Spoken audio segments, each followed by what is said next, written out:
How's everybody's day going? Yeah. Really good. Awesome. I'm really looking forward to getting into this panel with some of these guys. I'm sure we can bring a lot of value. So before we start off, you guys kind of want to give a little bit of a background as to what you guys are up to with your firm, and a little bit of background about yourself. Hi, Sam Goodman. I'm a managing director and co-founder of 5 Points Family Ventures, single-family office based out of Tampa, Florida. I am a recovering M&A and private equity lawyer, enjoying my new life in this role at the family office. A little bit about us. So the family we support, 50-year history in automotive retail and adjacent industries, subprime auto lending, asset tracking, things like that. As is the case with a lot of families in that type of situation, we decided that a family office was the right move to preserve the family's legacy and wealth going forward, and 4 years ago formally launched the family office. We invest across all asset classes in private markets, primarily private equity, real estate, and venture, both direct and fund level investments. My job is primarily focused on private equity and venture, and I also do a lot of M&A for our family businesses, which are still intact. Is this on? It is on. So my name's Eric Aronson. I'm a senior attorney and investment analyst for Mark Cuban for his family office based out of Dallas, even though I'm here in South Florida where I'm from, and I went to University of Florida, go Gators. Back in 2008, won the national championship my freshman year. So a little bit, you all know Mark Cuban, you know who he is, you've seen Shark Tank, I'm assuming some of you have in this room. So it's just him, it's just sort of, his money, he's the only decision maker in the organization. You see the sort of stuff that we invest in, obviously Shark Tank, and then a lot of different outside investments that don't come from the show, but we're very heavily early stage venture focused. Like I'm not doing private equity, late stage deals, buyouts, mergers, exits. I'm also a sort of a recovering attorney, I guess, land use and local government. But we stay very early stage most of the time. That's where Mark likes to get in, sort of that ground level where he can sort of, honestly, he loves to help companies grow. We found that I think later on that you join a company or invest later on, you're kind of just another name on the cap table. Whereas the earlier you get in, Mark loves to give his feedback. He asks all of our entrepreneurs, please email him once a week, once a month, give us the good, the bad, the ugly, let us help you with decision making. We have a whole internal team that helps our companies, operate in different stuff. So that's kind of where ours is. I think the saying is, once you meet one VC fund, you sort of met them all. But if you've met one family office, you've met one family office. So I see family offices that only do the sort of wealth sort of preservation of, hey, we want to invest in real estate and fixed income and the safe sort of stuff. And we love to do early stage ventures, companies that haven't made a single dollar yet, but that we see the value and we think that we can add value. So that's a quick intro on that. Awesome. And for some of the students in the room, would you guys mind giving a little bit about, in your words, what a family office is? For me, for us, it's one man's money doing what he wants to do. But I know and have interacted with a lot of other families, a lot of them it's like the, what's an example? Like the Vanderbilts or, then it's a bunch of family members through generations, and it's a lot of the structure of what access, money, how, different family member. Every family member wants to go start their own venture, and it's what access to money do they have? What were they given? Is there a trust? Is it a loan situation? I've seen a lot of different structures depending on how many generations there are. This is, Mark made his money and he has 3 young kids that are still, in college or high school. So he doesn't have that generational sort of structure. But for these legacy families, it's a lot about different structure and, who has the freedom to do what. Is it the oldest family members that have decision-making authority? Do they bring in outside people to come inside to manage the money and how much authority do they have? So it goes a bunch of different ways. I can personally only speak to one structure that we have, which is Mark, and then there's everyone that works underneath him. Yeah, agreed. I think Eric's making a good point here. I think at its core, a family office, regardless of what it looks like, is an entity that exists to manage investments and financial affairs and other related matters for an affluent family. And it turns out they all look very different. Definitely, I like that saying you said where if you meet one VC, you met them all, but family offices all come in different shapes and sizes, have different goals, and so you have to interact with them a little bit differently. But in your guys' experience, what are some of the main differences between a traditional venture capital firm and I guess some of the average family offices? Yeah, I mean, I think the principal difference is probably related to structure and timeline. Ordinarily, a venture fund, most private market funds have a fixed life, usually 10 years. And so if you're raising money, you've got to think about where in the investment cycle you're falling, and you should be cognizant of the fact that at the end of that fund life, something's going to happen to your company, most likely a liquidity event. Typically not the case for family offices, which are perpetually investing capital. I will say that I think the investing styles of both types of investor groups over time have sort of started to converge. There's a lot of family offices that are functioning more like traditional funds, and sometimes setting up funds, like in the case that Eric was talking about with, legacy families in multiple generations. Now they're oftentimes setting up, pooled investment vehicles with a fund life, but traditionally at least, family offices have had a much longer time horizon, which in some cases can be a real benefit. For example, we've invested in companies where there's no foreseeable exit. We will be perpetually invested, and that's the goal. And that's typically not the case with funds. Yeah, I think you're spot on. The time horizon is, VC has a time horizon. It's an obligation to your LPs. That's why they're investing in you.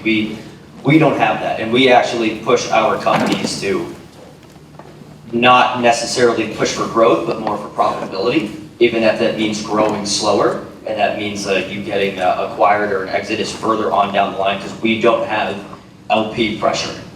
We can sit on a company for forever, and some of these are wealthy individuals that have made money, they're not going poor if it doesn't work out. So we like to say, hey, slow and steady is a race, focus on near-term profitability, one step at a time, and we just don't have those time horizons that a fund would have. And we do other stuff as far as if a company wants to raise a follow-on round or needs a line of credit. It's usually for a fund, there's a lot of different decision makers, and maybe there's an investment committee. For us, there's one decision maker, and that person can do what he wants, so we can deploy capital or resources that we need to with the speed of light.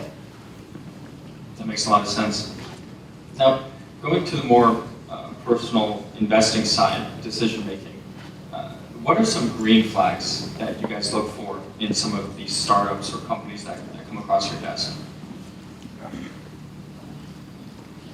Yeah, I think the last panel talked about the red flag, which is the same red flag that I was at, is companies that are founders that are not honest and hide the ball. So definitely if a founder is open and transparent, to me that is the first necessary green flag. If we find something through due diligence that you were hiding or lying, or you said you had customers that don't exist, that's a huge thing. So just honesty and integrity is an amazing green flag. And to me, just being able to, a lot of founders are very technical, but they're not very good at explaining their business. We need you to, because we can help you in certain ways, but you're going to need to go out and raise other capital and do other stuff. You need to be able to explain your business to an 8th grader. So to me, that's a huge green flag to look for, someone that can articulate their business. It's really funny you say that. One of the gating questions when we look at a deal to help sort of filter through quickly is, can I explain this to my 3-year-old? So, I think another sort of related consideration is the relationship aspect of it. I think sometimes contrasting with the way venture firms operate, family offices are oftentimes more relationship driven, which can be both a good and a bad thing, right? So maybe you're trying to raise capital and you have a tight timeline. Family offices sometimes can't move as quickly or don't want to move as quickly because they want to develop that relationship first. It's less of a transaction and more of like a relationship building exercise. And so for us, we spend a lot of time getting to know the groups that we're investing in, whether we're passive or active investors. It's just part of our process, and it kind of aligns with the family's ethos. They've built businesses for the past 50 years, and to them, relationships are really important. That makes a lot of sense. I mean, especially because when you take a look at the timeline of some of these families, it really comes down to the relationships where a lot of the value lies. It's not necessarily a time-based thing, but over time, the more people you interact with, the more deals you've done, the larger the relationships, the network, the more you can do. So you guys have seen a couple of deals throughout your experiences at these family offices, but what are some of the pitfalls that you guys have seen when it comes to interactions between founders looking out for what things, what trades in the family offices?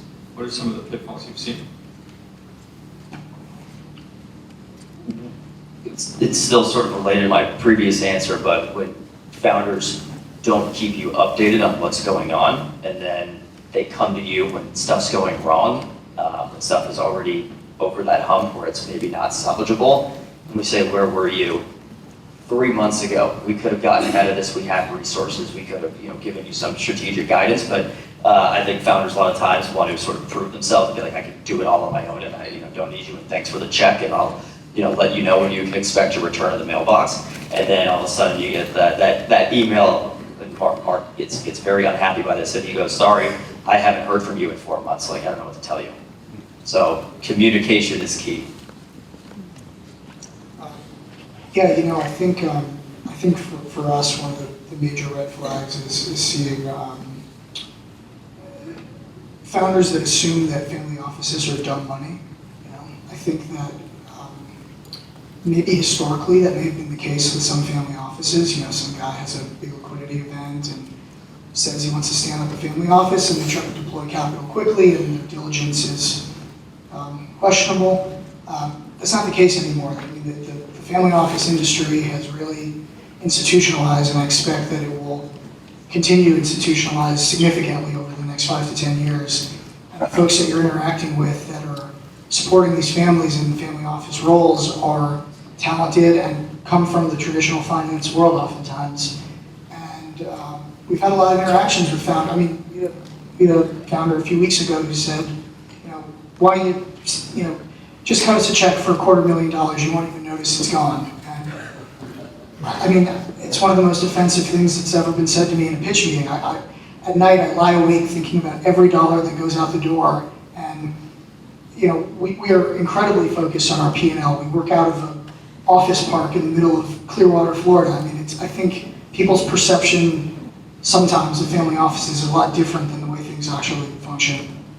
I'm going to double up on that. You're 100% right. I mean, most of these families became families because somebody was smart, and they were CEOs of the company, and built a company and had an exit. So they're not dumb money to me. They're actually the exact opposite, and they're institutionalizing it more and bringing in like Mark was a CEO, and that's really where it started. But and then so brings in other folks, part of my team, other family office, like, hey, we were from the alcohol industry. We're awesome operators, but we're not investors. So we, by trade, so we bring in other folks to hire and sort of help complement us. Before you're a billionaire, a lot of the time you're, the scroungy CEO trying to build a startup like Mark Cuban was, and like those sort of traits of if exactly that founder email said, just give us $250,000, you won't even notice it. Man, we'd respond and be like, are you effing kidding us? Like that you would say that. I've saved Mark $1,000 before doing something. And he's like, good job. Like that mindset of the mindset doesn't change of, we're super rich now, so let's just throw money left and right and not do diligence and just whatever. No, that mindset with these folks, it doesn't change. That was ingrained in them early on. So I think it just really sort of complements your point of family offices they're not dumb and they're getting smarter. Definitely. I've heard the observation or the assumption that billionaires have gotten lazy, but in reality, it's quite the opposite, because you don't become a billionaire by being lazy, and it's not like once you reach that billionth dollar, if something changes in you.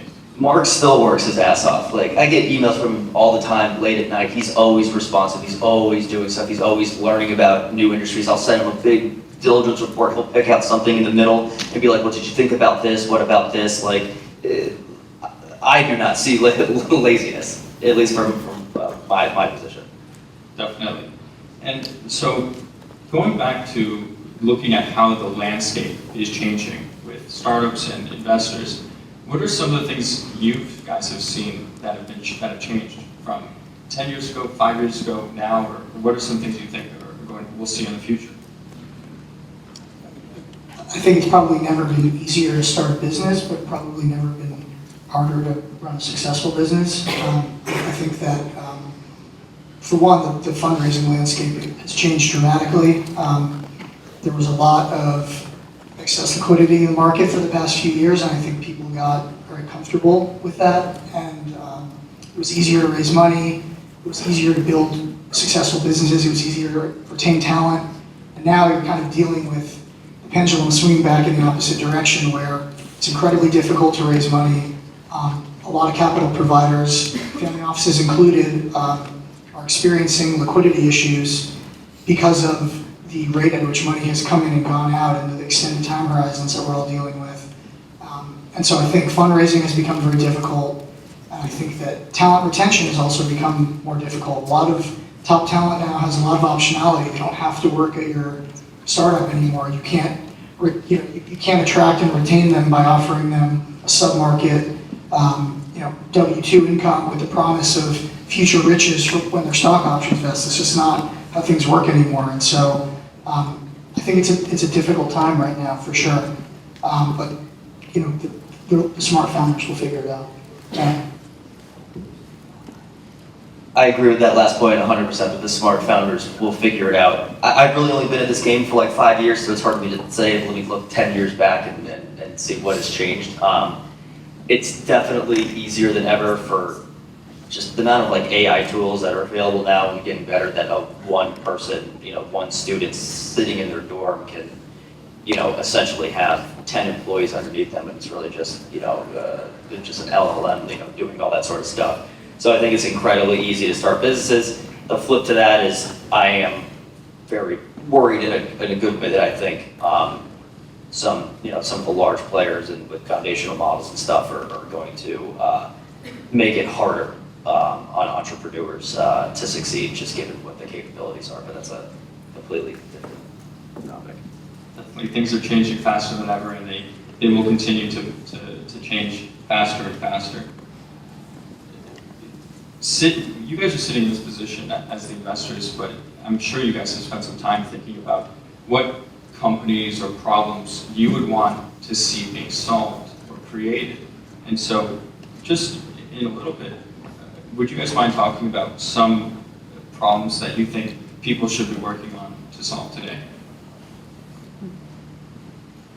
I mean, this might be more of a personal answer, but a couple of things like keep me up at night, and one of them is climate change. So I love looking at sort of climate tech companies and like that. And we have invested in climate tech since I've been there with Mark. So that's maybe more of a personal, like, hey, I don't like what's happening out there. So I personally am bullish or excited about that industry. But yeah, that just might be like a personal answer. Yeah, I wish that more founders would focus on unsexy businesses in the technology world. I think that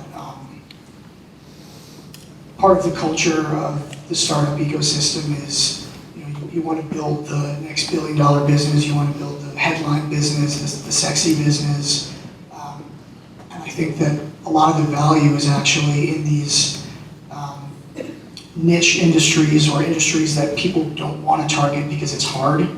I mean, at the risk of offending a former panelist, I don't think many people would call InfoTouch a sexy business, but it's incredible what they've done in an industry that probably was operating off of pen and paper prior to their inception, right? And I think that there's just a lot of opportunity there, and I would just encourage founders to focus on those types of areas. This morning we invested in a software business that serves the maritime industry. The entire rest of the competitive landscape is operating off of pen and paper. I mean, it's mind-blowing the opportunities that are out there. So that's what I would hope for. That makes a lot of sense. And for some of the students in this room that are thinking about a potential career path to get to an investment decision point, from the family office perspective, what are some traits or qualities or characteristics you guys want to be seeing in some new staff, new associates or analysts? What are things that make a great one? If I was hiring somebody right now to sort of come in underneath me, I would just look for someone that has a completely different skill set than what I do. And that's unique to the organization just because of my background is in land use, local government lobbying. I worked on Capitol Hill, so like maybe I have that covered. So for me, I would personally want someone that was very more technical and really good with, like, I'm terrible at posting on social media and stuff like that. I need to get better at it. Barely know how to use LinkedIn. Someone that was probably a good complement to be able to like do that sort of stuff for me. So that's how I would look at it if I sort of had to go find a person to work with you. It would just be someone that, I was a poli-sci major here, went to law school, someone that maybe had more like an engineering or maybe more creative background. Agreed. And sort of to add to that, I think I would hire someone that can wear a lot of hats. I think family offices are typically run pretty lean, and you have one job, but it's kind of like 100 jobs, and you need to be able to learn how to do things quickly in situations that you have no prior experience in. Similar to Eric, I was an attorney prior to this, and I thought I was really good at everything, but it turns out I was really good at like 10 things. And then I came to the family office, and there are so many things that I'm learning how to do for the first time. I've had to get comfortable with dropping into a situation with almost no expertise and just figuring it out. So that's one thing, and I think the other would be high emotional intelligence. Family offices are sort of a unique organization in that you're sitting at the intersection of family and business, and families are really weird. Really, especially affluent families, and you're dealing with, difficult dynamics that have been around for generations, and navigating that requires a serious level of emotional intelligence that you have to succeed in a job like this. I will re-emphasize all your points. You definitely, for working for Mark, you sort of see the different cadences of what, how he likes an email to be presented to him, or sort of what, metrics to pull out and sort of report and highlight and sort of pre-understand what he's going to ask. And he's mentioned multiple times that the best employees are the ones that make his life easier, and that sort of goes to that emotional intelligence, or and just be like not nagging. Know when is a good time to ask a question, when is a good time to maybe just handle something on your own or get out and do it for them in advance. I think that's hugely important for a family office. So person is, the principal is not a bunch of, it's one person a lot of the time. And then as far as, I didn't really know much. I had a business minor here. I think I got a C in financial accounting. So when I started working in marketing, I took Coursera courses on the side, did different stuff, just started reaching out to folks in my network to try to learn different stuff. So it's, even if you are an engineering major, or you're a business major, or you're a creative writing sort of major, and that's it. As long as you're curious and willing to put in some work, you can honestly get to a decent level of understanding about a bunch of different things, and I think makes you that sort of wearing a bunch of different hats. Like I'm on diligence one day, portfolio support the next day, it's different side projects. Just like willing to take the initiative and just being like the confidence of like, yeah, I can probably, it's going to be scary, but I can figure it out. And that sort of drive and open-mindedness, I think, goes a long way in family offices. 100%. So I think we have time to open up the floor for one or two questions.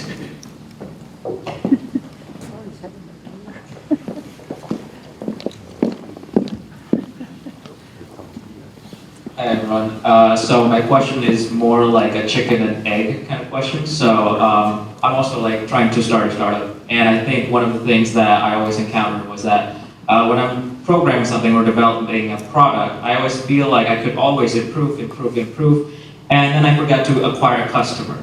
So in your point of view, which one is more valuable for a startup to have? A customer or a product that is very, very high tech or like very cool? I would say that, first of all, perfection is the enemy of progress. I think it's that cliche saying, and it's true. If you try to get everything right and perfect, you're just going to spend your time doing that. Your bandwidth, you're going to burn out. It's probably from the get-go not perfect anyway, and that's why I think the customer is more important, because I know some of our other panelists talked about it, of customer feedback is super, super important, and they're going to help you shape how your product. You might think, I have 20 amazing features. Well, what about, look over here, look what I have, Like, we don't care. That's not what we need. We wish you had something other, just core feature that would have been much better for us. It would have saved you a lot of time and money and heartache. So I would say the customer, and as Mark would say, sales cure all. So I think it's certainly customer over perfection.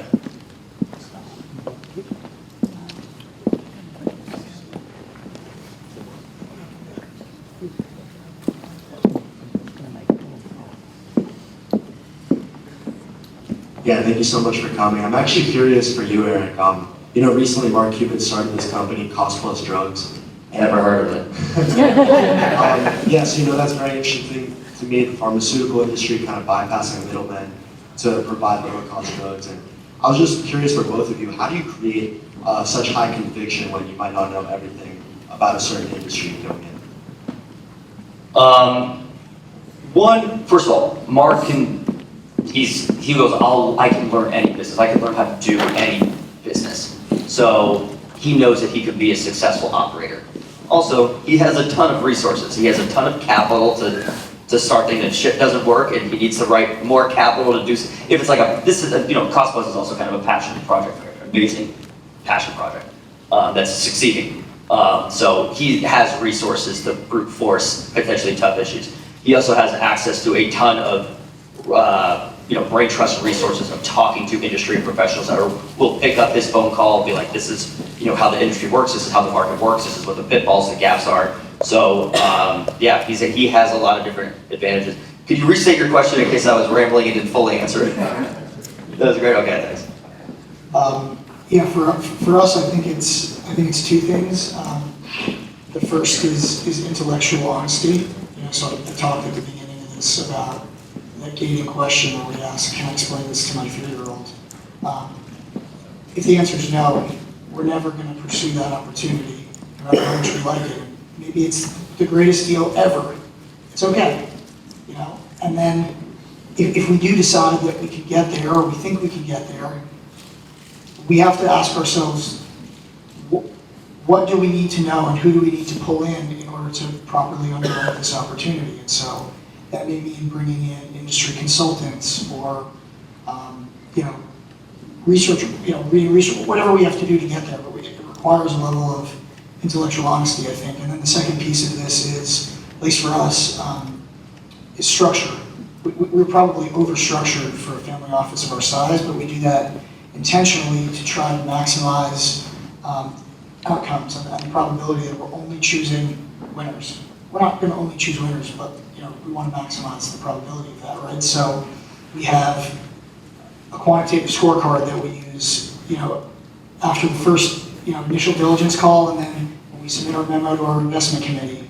We have like a rigorous investment committee process, and I think that all these checks and balances that you have in place, which you see with a lot of, traditional institutional investors, are there to ensure that only the best deals, get approved.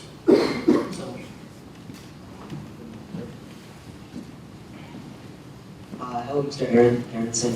Thanks for being here today. My name's Abith, and I'm working on a startup in the climate and environment space. And I was wondering, what kind of suggestions would Mr. Mark Cuban or other investors be looking for like that kind of space?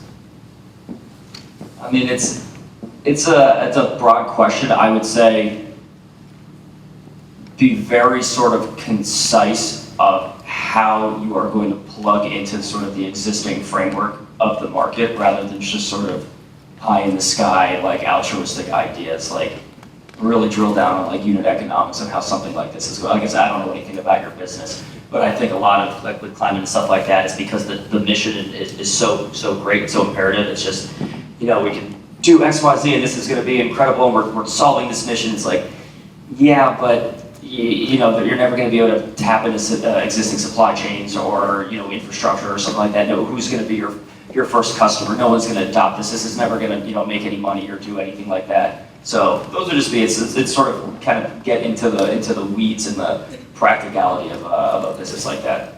Like I'm speaking, I don't know your business, but that's what I would say. Yeah, thank you.